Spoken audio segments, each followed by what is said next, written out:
Hi, thanks for joining me for another reading through the Bible in chronological order. Today we are in 1 Samuel chapter 13 and 14 in the Christian Standard Bible. Saul was 30 years old when he became king, and he reigned 42 years over Israel. He chose 3,000 men from Israel for himself. 2,000 were with Saul at Michmash and in Bethel's hill country, and 1,000 were with Jonathan in Gibeah of Benjamin. He sent the rest of the troops away, each to his own tent.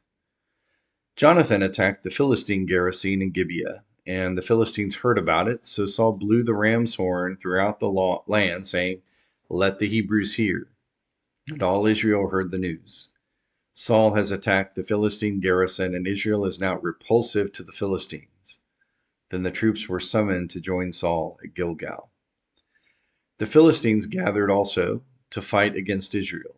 3,000 chariots, 6,000 horsemen, and troops as numerous as the sand on the seashore. They went up and camped at Michmash, east of Beth Aven. The men of Israel saw that they were in trouble because the troops were in a difficult situation. They hid in caves, in thickets, among rocks, and in holes in cisterns. Some Hebrews even crossed the Jordan to the land of Gad and Gilead. However, Saul was still at Gilgal, and all his troops were gripped with fear. He waited 7 days for the appointed time that Samuel had set, but Samuel didn't come to Gilgal, and the troops were deserting him. So Saul said, "Bring me the burnt offering and the fellowship offerings." And then he offered the burnt offering. Just as he finished offering the burnt offering, Samuel arrived. So Saul went out to greet him, and Samuel asked, "What have you done?" Saul answered, "When I saw that the troops were deserting me, and you didn't come within the appointed days, and the Philistines were gathering at Michmash, I thought, the Philistines will now descend on me at Gilgal, and I haven't sought the Lord's favor. So I forced myself to offer the burnt offering." Samuel said to Saul, "You have been foolish. You have not kept the command the Lord your God gave you. It was at this time that the Lord would have permanently established your reign over Israel. But now your reign will not endure. The Lord has found a man after his own heart, and the Lord has appointed him as ruler over his people, because you have not done what the Lord commanded." Then Samuel went from Gilgal to Gibeah in Benjamin, and Saul registered the troops who were with him, about 600 men. Saul, his son Jonathan, and the troops who were with them were staying in Gibeah of Benjamin, and the Philistines were camped at Michmash. Raiding parties went out from the Philistine camp in 3 divisions. One division headed toward the Ophrah road leading to the land of Shaul, or Shual, and the next division headed toward Beth Horon road, and the last division headed down the border road that looks out over the Zeboim valley toward the wilderness. No blacksmith could be found in all the land of Israel, because the Philistines had said, "Otherwise the Hebrews will make swords or spears." So all the Israelites went to the Philistines to sharpen their plows, mattocks, axes, and sickles. The price was 2/3 of a shekel for plows and mattocks, and 1/3 of a shekel for pitchforks and axes, and for putting a point on a cattle prod. So on the day of battle, not a sword or spear could be found in the hand of any of the troops who were with Saul and Jonathan. Only Saul and his son Jonathan had weapons. Now a Philistine garrison took control of the pass at Michmash. Chapter 14. That same day, Saul's son Jonathan said to the attendant who carried his weapons, "Come on, let's cross over to the Philistine garrison on the other side." However, he did not tell his father. Saul was staying under the pomegranate tree in Migron on the outskirts of Gibeah. The troops with him numbered about 600. Ahijah, who was wearing an ephod, who was also there. He was son of Ahitub, the brother of Ichabod, son of Phinehas, son of Eli, the Lord's priest at Shiloh. But the troops did not know that Jonathan had left. And there was a sharp and there were sharp columns of rock on both sides of the pass that Jonathan intended to cross to reach the Philistine garrison. One was named Bozez and the other Sina. One stood to the north in front of Michmash, and the other to the south in front of Geba. And Jonathan said to the attendant who carried his weapons, "Come on, let's cross over to the garrison of these uncircumcised men. Perhaps the Lord will help us. Nothing can keep the Lord from saving whether by many or by few. His armor bearer responded, "Do what's in your heart. Go ahead. I'm completely with you." "All right," Jonathan replied. "We'll cross over to the men and then let them see us. If they say, 'Wait until we reach you,' then we will stay where we are and not go up to them. But if they say, 'Come on up,' then we'll go up, because the Lord has handed them over to us, and that will be our sign." So they let themselves be seen by the Philistine garrison, and the Philistines said, "Look, the Hebrews are coming out of the holes where they've been hiding." And the men of the garrison called to Jonathan and his armor bearer, "Come on up, and we'll teach you a lesson," they said. So Jonathan said to his armor bearer, "Follow me, for the Lord has handed them over to us." Jonathan climbed up using his hands and feet, and his armor bearer behind him. Jonathan cut them down, and his armor bearer followed and finished them off. In that first assault, Jonathan and his armor bearer struck down about 20 men in a half-acre field. Terror spread through the Philistine camp and the opening fields to all the troops. Even the garrison and the raiding parties were terrified. The earth shook, and terror spread from God. When Saul's watchmen in Gibeah of Benjamin looked, they saw the panicking troops scattering in every direction. So Saul said to the troops with him, "Call the roll and determine who has left us." And they called the roll and saw that Jonathan and his armor bearer were gone. Saul told Ahijah, "Bring the ark of God," for it was with the Israelites at that time. While Saul spoke to the priests, the panic in the Philistine camp increased in intensity. So Saul said to the priest, "Stop what you're doing." Saul and all the troops with him assembled and marched to the battle, and the Philistines were fighting against each other in great confusion. And there were Hebrews from the area who had gone earlier into the camp to join the Philistines, but when even they joined the Israelites who were with Saul and Jonathan. When all the Israelite men who had been hiding in the hill country of Ephraim heard that the Philistines were fleeing, they also joined Saul and Jonathan in the battle, and so the Lord saved Israel that day. The battle extended beyond Bethaven, and the men of Israel were worn out that day. For Saul had placed the troops under an oath: "The man who eats food before evening, before I have taken vengeance on my enemies, is cursed." So none of the troops tasted any food. Everyone went into the forest, and there was honey on the ground. When the troops entered the forest, they saw the flow of honey, but none of them ate any of it because they feared the oath.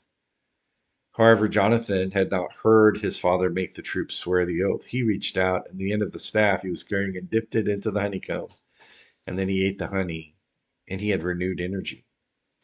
Then one of the troops said, "Your father made the troops solemnly swear, 'The man who eats food today is cursed,' and the troops are exhausted."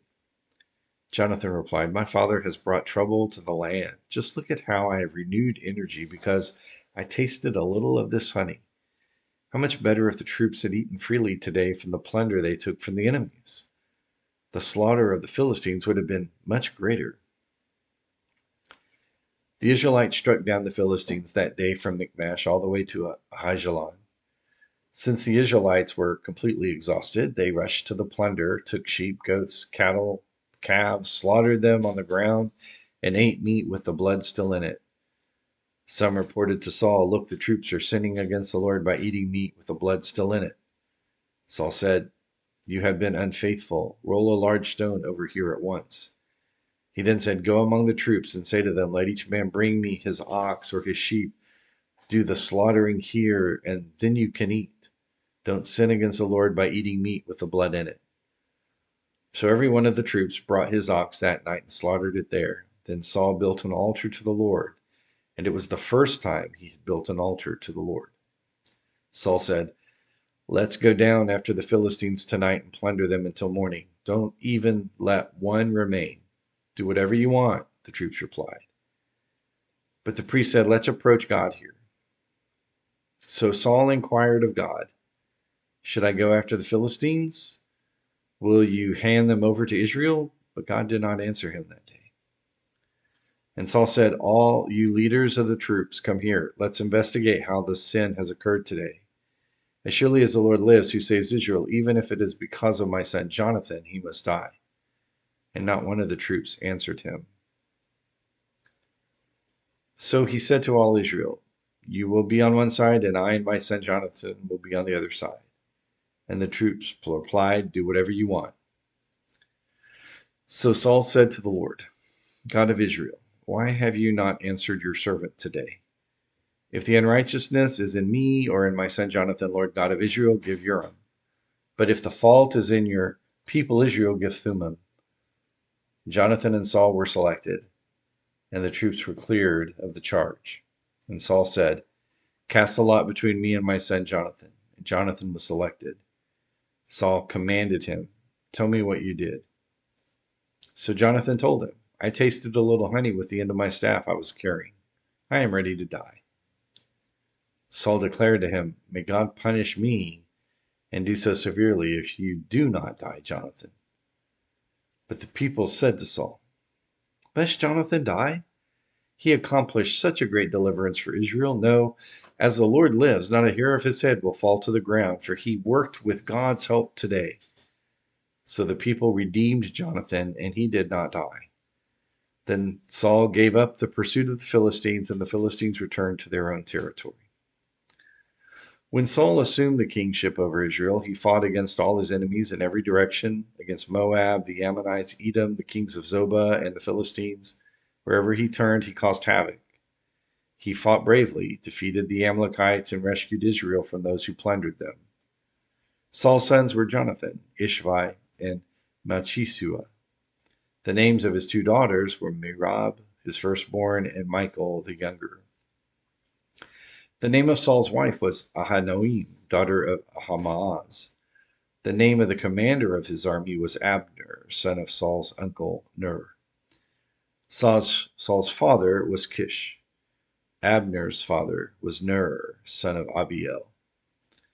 The conflict with the Philistines was fierce all of Saul's days.